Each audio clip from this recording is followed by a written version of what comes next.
is Mr. Frost from Florida. Thank you so much, Mr. Chair. So in my district, which was impacted by Hurricane Milton, I live in Orlando, Florida, been dealing with natural disasters and hurricanes my entire life. I've heard nothing but praise for FEMA's sense of urgency and how y'all have responded in the last many storms we've had. Since Hurricane Milton, many of my constituents have opened up casework with my office to help get FEMA assistance. My team and yours have worked hand in hand to solve these problems regardless of their political affiliation or their voting record. So just thank you for your hard work, and thank you to the hard work of all of the members of FEMA and staff who are fighting to ensure that people are safe and that we can recover after these horrible disasters. The individual responsible for the instruction that FEMA workers can avoid houses with Trump flags was fired. That's good. And thank you for handling that quite isolated situation. I do, though, however, have to call out the hypocrisy of many members of this committee.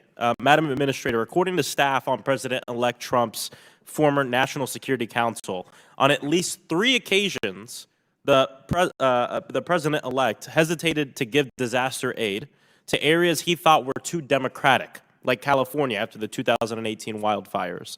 If President Trump were to engage in partisan discrimination, how could that impact Americans, the economy, the environment, and also taxpayers in general? The severe weather events that we have been experiencing and the increase in them, they don't discriminate. They impact all people across all walks of life in every part of this country. And we have seen a continued increase in the number of those events affecting more Americans.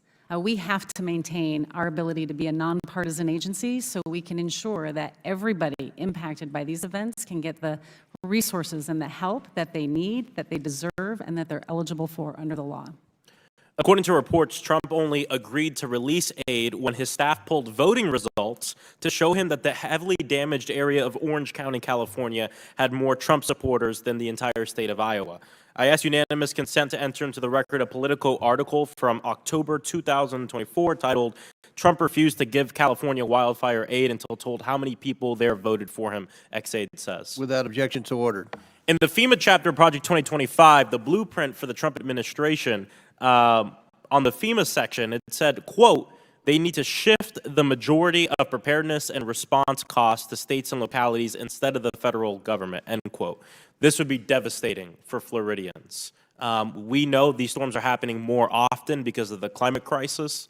I've heard directly from scientists and meteorologists who fly into these storms after I flew into one with the hurricane hunters, that they are going through more of these, they're seeing the worst storms they've ever seen in their careers. These are folks who've been doing this work since the 80s.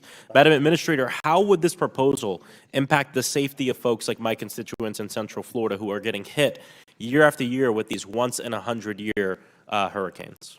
The ability for these communities to rebuild after these events is extremely critical. Without them being able to rebuild, but also rebuild to a level that makes them more resilient against future events, is going to really impact their ability to recover.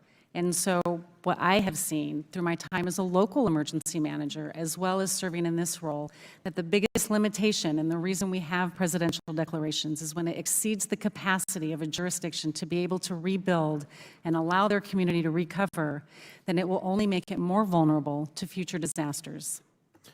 After Hurricane Helene, President-elect Trump spread a ton of disinformation about FEMA assistance. Even like me, some of my Republican colleagues representing areas actually impacted from the storm, like Mr. Edwards from North Carolina, we've had to expend a significant amount of resources to fight these lies. During these hurricanes and the days leading up, I spent a lot of time in all the EOCs that are in my district. I spent time going to the shelters and speaking with people, and I can't tell you the amount of folks who came up to me in these shelters asking the most ridiculous questions based on what they heard from Donald Trump. And we know that in these emergencies, every second matters. Every minute matters in terms of life or death. Does FEMA have the tools and partnerships it needs to fully combat the disinformation we've seen from certain politicians?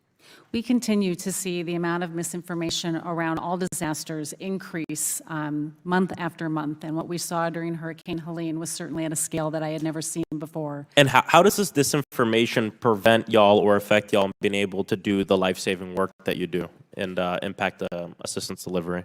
I think the biggest impact is that it makes individuals that have perhaps lost everything concerned about whether they should come to us for assistance, and then they cannot start their recovery process if they don't enter the system to get the resources that they're eligible for. My hope is that over the next 4 years, President Trump won't do the same things again, which puts American lives at risk. Thank you. I yield back.